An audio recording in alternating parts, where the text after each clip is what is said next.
probably heard it a lot. Barefoot is the way to go. It's better for your feet. Muscles of your feet get stronger, your ankle gets stronger. You don't need shoes that often throughout the day. But if you're not as weird as this guy, you might be looking for some alternatives, and that's what we're going through this week, so stay tuned.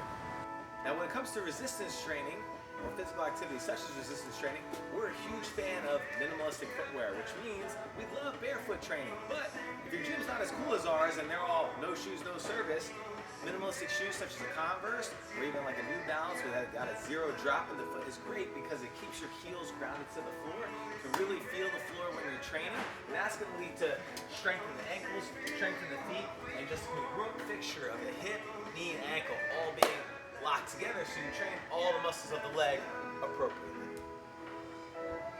Now when it comes to running or just basic walking around, you're going to look for a shoe that doesn't necessarily have the biggest heel to it, because with a big heel, it's going to force you to strike with that heel first, putting more stress and pressure on your knees and hip joints as opposed to letting the leg absorb the shot.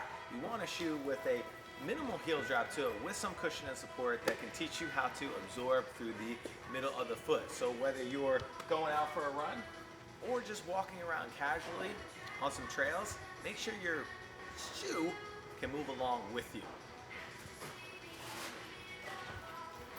So when it comes to general footwear, what you put on your feet really matters on a daily basis. You don't want to walk around in the wintertime with Uggs all day long. There's no heel structure to that shoe. Your foot's not going to be able to move the way it wants to. A better idea would be wearing some type of fashionable sneaker that you can move around with. Uggs, every once in a while, isn't bad, but all the time, don't be basic. And in the summertime, wearing flip-flops may be very comfortable, but your toes are constantly grabbing the front of that flip-flop. It can really change the structure of your feet or potentially cause stress fracture in the toes. So, wearing some boat shoes, something that has that light feel to it, but surrounds the whole foot and provides it with a little bit of structure where your foot actually has to do some work all the way around, is a much better idea. No flip-flops, no Uggs, all the time.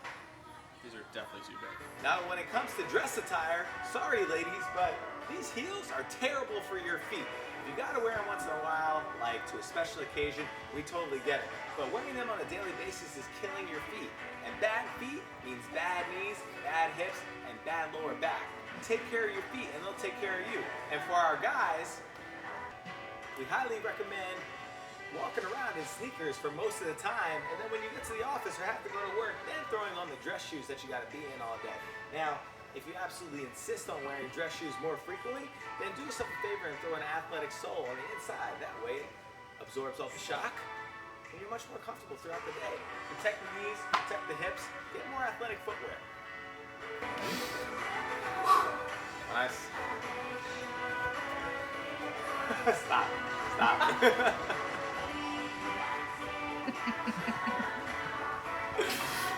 Alright. It's Jacqueline. Alright, here we go. Stop it. Knock it off.